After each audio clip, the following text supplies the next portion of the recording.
Welcome back to the Red Dice Diaries. I'm John. I'll be your host for this special call-in / voicemail episode. So let's get cracking.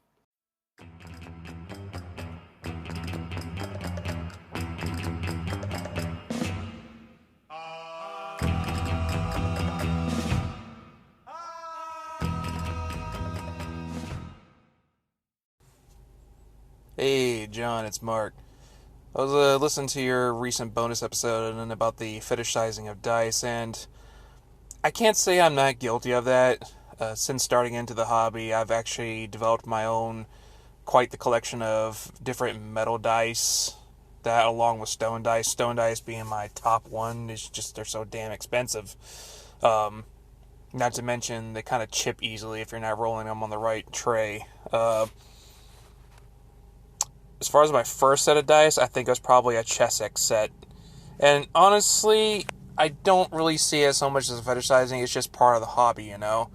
I mean, if I see a pair of dice that catches my eye, you know, you would want to buy that. Because it's just cool. And, you know, it's what comes with the game. But anyway, that's just my 2 cents. Keep it up, man. Have a good one. Thank you very much, Mark. That was Mark from the Yawning Owl Bear, leaving me a voicemail about dice fetishizing. And I think, yeah, you make a good point, Mark. The dice are a cool part of the hobby. It's nice to have a nice coloured set of dice or dice with a nice particular finish. And to be honest, as long as you're not spending more money than you can afford, it's like any other hobby. Who am I to tell you any different? Crack on, get as many sets of dice as you like. Like I say, as long as you're living to your means, it's all good. And I'd be lying if I said I was entirely immune to the allure of a nice set of dice. I mean, I've sort of gone for like a bit of a green and red colour palette. Red for obvious reasons, green due to my affection for the Midlands, and also a nice bright set of toxic luminous green dice in there as well. So when it comes down to it, I like a nice set of dice as well. So thank you very much for your call in, Mark. Let's see who's next. Hi John, Goblin's Henchman here. Just been listening to the back and forth about Thieves in sort of D&D kind of games, and I think I must be one of the few dissenting voices here that's happy with the idea of Thieves generally, and I even like the title Thief, and it got me thinking about what about the thief makes it seem okay in working within a party. Now again, I agree stealing for the party isn't great, but I do think a little bit of needle there where people slightly worrying about it, it's quite good fun. But I think what bubbled to the top of my mind was the word thief guild. Now obviously within the guild, thieves tend to behave themselves. There's a structure, there's rules, there's a bit of shenanigans, but generally there's a structure. And that made me think, well, is a PC really part of its own guild? The party is the guild, a sort of group that has loyalty, affiliation. Anyway, cheers fella, just a thought. Thanks very much for that message, Goblin's Henchman. And yeah, you make an interesting point of view about the Thieves Guild, which, as we know, is an established part of many a fantasy setting. And perhaps the player character thief sees the rest of the party as their guild, their extended family, however you want to see it. I think that's a really cool idea. And it works well because, as we know from real life, families don't always get on. They sometimes have arguments, but often they will band together against an external force. And I think that's a really cool analogy for an adventuring party. I'm still not particularly keen on the title of Thief, since I do think it brings a fair bit of baggage with it. But as many people have told me, you're absolutely right. You can't. You can easily get over that baggage if you've got some good role players who are sort of group-minded and they appreciate the fact that role-playing is a group activity and everyone that is there to have fun. And I think as long as everyone keeps that in mind, really, everything else is pretty much negotiable. So thank you very much again for that message, Goblin's Henchman. Let's see who's next on the postbag. Hey John, Jason here, Nerds RPG Variety Cast. I agree with you with the silly races. If that offends somebody, I'm sorry, but some of the new races in these games are stupid, and suck it up. But, I think the Black Hack handles it well, and I think the idea of just not giving them a mechanical bonus handles it well. I think the other reason, though, people play the other races, the demi-human races, is because maybe the players aren't power gamers, but the races have so many advantages. If you look at Delving Deeper, the Dwarf is like a super race. They have all kinds of super abilities. They have saving throws 4 levels higher than their level. All kinds of good stuff. And you see that in other editions, too, so I think that's part of it. Anyhow, I'll talk to you later. That was the man, the legend, Jason from Nerds RPG Variety Cast there. Thank you very much, Jason, for that message. And yeah, I agree with you. I find a lot of these sort of weird, off-the-wall, wacky races, I just find them a little bit silly. And yeah, you can always say, oh, well, how's it any more silly than like an elf or a dwarf or whatever? And I suppose you'd be right. Those concepts are just more deeply entrenched within my sort of understanding of fantasy. Whereas if you come in saying, oh, I'm playing a fluorescent pink furred cat man, I'll probably sigh and my soul will die a little inside, because that just seems a little silly to me. But to be honest, that's my problem. If you're playing that race in an entertaining and non-disruptive way, I should really get over myself and just crack on with the game. And yeah, I'm all for if someone wants to play a race that really, really, really doesn't have a way of fitting into a campaign world, of the GM just saying, no, we can't do that. But how about this race? Why are you trying to portray this strange race? What is it you're after? Maybe we can find a way to find a race that is established within my campaign world that would sort of tick those same boxes for you. Or perhaps maybe they might even be able to adapt their campaign world to include the race the player wants. And yeah, that's fine. If it's not disrupting the game, everyone's having fun, and it fits within your campaign world, that's great. Just crack on. Although I do think a lot of times, and again, this is all from my personal experience, I do think a lot of times people are just trying to get cool powers, or, as I said in the original episode, make their characters unique without thinking, well, maybe I could make them unique via the role playing of their personality or some of their background, rather than just, oh, well, I'm a weird fluorescent pink cat person. Mind you, as Jason said, he's right about delving deeper. The dwarves do get all sorts of advantages, including their saving throws being 4 levels higher than their actual level. And as someone who's played a dwarf in delving deeper, I suppose I don't really have a stumpy little leg to stand on. But I've got to say, having played in Cody M's delving deeper Barrow Maze game, I went for a dwarf, and it was only about 4 sessions in when I actually realized they had that saving throw bonus. And to be honest, I looked at the book and I went, what's that? And I was like, dwarves, cool, short, beardy, grumpy, keep grudges, like a drink, like fighting. It's an old school game. It's about fighting. It's about breaking into tombs. Let's go. Give me some of that dwarven goodness right now. And to me, that's pretty much how I tend to respond to most of my characters. I don't look at them and think, oh, how can I use this weird race to make up for perhaps a lack of role playing, or how can I get the most cool powers? I look for, what's the race that speaks to me? What's the one that gets me excited? What's the one that makes me want to play a really cool character? And that's just how I see it. So thank you very much for that call, Jason. Let's see what we've got coming up next. Hey up, I think it might be Shandy Andy, and I think he's got something to say about Thieves. Hey up, John. Shandy Andy here. I hear what you're saying about the Thieves subsystem in BX. I'm not a big fan of it being percentile either.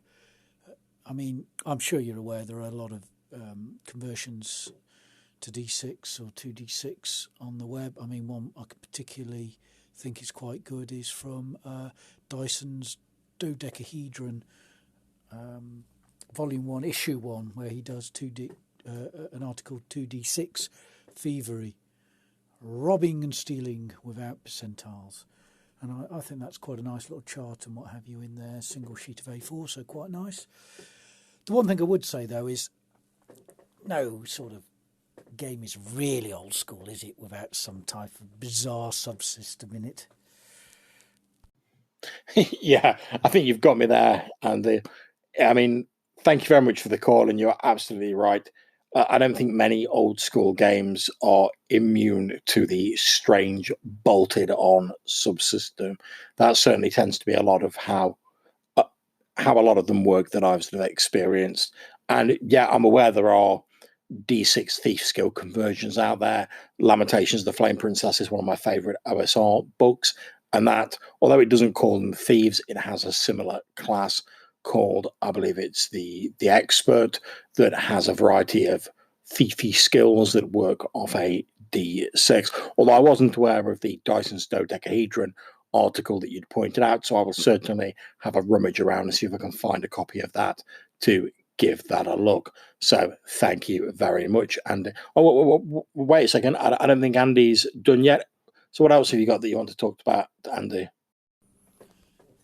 John, Shandy, Andy here. I'm agreeing with your bugbear again. I'm not a big fan of these completely wacky races and player characters playing them. But I am a bit old school, having said that. But also, I do like playing the occasional halfling, and there are certain anchorites not too far from us who would count those as wacky and bizarre races not to be had in their campaigns. Not to mention gnomes. But anyway, I digress. Yeah, my issue, I don't think it matters in something like a dungeon crawl, you know, where you're playing in a mega dungeon and you're just going down, you're killing things, and there's not really that much to the backstory or any confusion or anything. That's fine. Yeah, as I've said before in previous episodes, and indeed in this episode, I'm really not a fan of those wacky sort of strange races that seem to be becoming more and more prevalent recently, certainly in D&D, but in other role-playing games as well. Now, I really can't bring myself to agree with halflings being a weird race, you know, given as they're at the centre of the sort of two big Tolkien classics, Lord of the Rings and The Hobbit, which are still going strong today and certainly form one of the cornerstones of Western fantasy. So I don't really consider them a weird race, although that implies that you're sort of playing like a sort of Tolkien-esque Hobbit. I'm certainly less fond of these strange, lithe, Mad Max Road Warrior halflings that seem to be all the rage in D&D nowadays. So perhaps I'm a bit old school myself in that regard. I prefer to see halflings more as a sort of Bilbo Baggins reluctant adventurer, slightly odd sort of Tolkien-esque hobbit, rather than some sort of armor-wearing, muscled-up, mohawk-bearing warrior, as seems to be the trend in sort of 5th edition and current versions of D&D, although I think it's been going on for a while. Thank you very much for your call in, Andy. I hope you have a very Merry Christmas. Take care, and I'll speak to you soon. I love the toxic green dice. That I would like to photograph those. That sounds fun. What I like to do with Tim's dice is take pictures of them. So that's where the fun is for me. I like to photograph his favorite dice, like his wimpy dice, which he's had forever, and that kind of thing. It's hard for me to talk because I'm missing 5 teeth, so I apologize for the way I sound. I'm not drunk. I'm just missing some teeth. Have a good week, Whisk out. And thank you also for the shout out, and thank you also for the gaming if I wanted to go out there and game. That's all very cool. All right, that's it for me. Whisk out. Thanks very much, Ivy. The happy whisk there. Always a pleasure to get a call in from you. And I'm sorry to hear that you're missing 5 teeth at the minute. Not really sure what's going on with that, but I hope that whatever has happened there, it's getting sorted out and you'll soon be on the mend. Yeah, I've got to agree with you. there is something about the allure of the patterns and the bright colours of dice. And some of the sets that I've seen are absolutely beautiful. And I've got to admit, the sets of dice that are in the little school holder that my wife Hannah bought me are mainly there because they match the sort of red and green theme I've got going on, and they appeal to me for the games that I'm running. So the Midlands I'm running at the minute has a strong sort of green hued theme to it. There's like gloomium, this green radioactive substance, which is the main like warpstone style magical thing in the setting, and that's described as being bright green. So I got the toxic green dice because they reminded me of that. Then obviously red dice because, well, Red Dice Diaries and red being my favorite color. And then I had a set that was sort of like pearlescent red and green, so best of both worlds. And then Hannah bought me this skull holder. So all of those went in there, and they're the ones I use for my current games. So thank you very much for your message, Ivy. I hope both you and Tim have a very happy Christmas up at the Manor. And in our final call in this episode, it's Evil Jeff. Take it away, Jeff. Hey, John. It's Evil Jeff. Been going through your back catalog and caught up with the Downtime in RPGs podcast that you did. Lots of good information there. Thank you for that conversation. A couple nuggets in there that I'm going to go ahead and take and adapt for the campaign that I'm running for my minion and myself. Hadn't thought about it too much, but now it gives me somewhere to go there. So, thank you for that. Also, heard your DJ name, and if you don't remember that one, you might want to go back and listen to it. I won't repeat it here. We'll let you find it. Later. Thanks very much for the call in, Jeff. I'm glad you're enjoying the back catalogue and you're getting some use out of it. Yeah, I've got to admit, although I remember doing that episode, my memory isn't quite what it used to be. And I had forgotten all about my DJ name from that episode. But I actually quite enjoyed going back and listening to it and listening to the sort of banter between myself, Johannes, and Lloyd, which is something I don't do very often. I tend not to go back and listen to my own episodes because I'm never particularly fond of the way I sound when I'm recorded. But I did enjoy listening to that blast from the past and should probably do that more often. So thank you very much for calling that to my attention. And if you're not sure what Jeff is referring to, well, I did an episode in season 1 when I was talking about downtime in RPGs, and at one point while the banter was going particularly strong, one of my co-hosts referred, I believe it was Johannes, referred to as a hypothetical NPC in a Mad Max sort of apocalyptic future scenario as Johnny Bleep Nuts, and you can replace that bleep with a 4-letter word, which is normally a way of telling someone to go away strongly, and I'm sure you know what I mean. And I said, that sounds like my DJ name. So I had a bit of a chuckle about that when I was reacquainting myself with that on the bus to work yesterday morning. So thank you very much for your calls, everyone who has called in. So we had Mark from the Yawning Owl Bear. We had Goblin's Henchman, Jason Connolly from Nerds RPG Variety Cast, Shandy Andy, Ivy the Happy Whisk, and last but by no means least, Evil Jeff. So thank you very much for calling in. I enjoyed listening to all of your messages and answering these voicemails and doing these bonus episodes is one of my favorite parts of running an Anchor podcast because it feels more like a conversation rather than me just shouting into a void. So please, if you've got any ideas for future episodes, or you just want to have a chat or bring me up on something, maybe you agree with me, maybe you disagree with me, that's absolutely fine. I never mind that. I'd rather we were having a conversation about it. So please feel free to leave me a voicemail on the Anchor app. There'll be a link to do that in the show notes. Or you can send me an email or an MP3 attachment if you prefer to reddice@gmail.com, and I will try and answer any voicemails I receive as soon as I can in a bonus episode like this one. So all that it remains for me to do is to thank once again everyone who sent in a voicemail, and to you out there for taking a bit of time out of your day to listen to my ramblings. I hope you have a very happy Christmas, festive season, and New Year. I'm sure I'll speak to you again before then, but just in case I don't, have a great one. And whatever you're playing, whatever presents you're getting for Christmas, have fun and enjoy yourself. Take care, and I'll see you soon.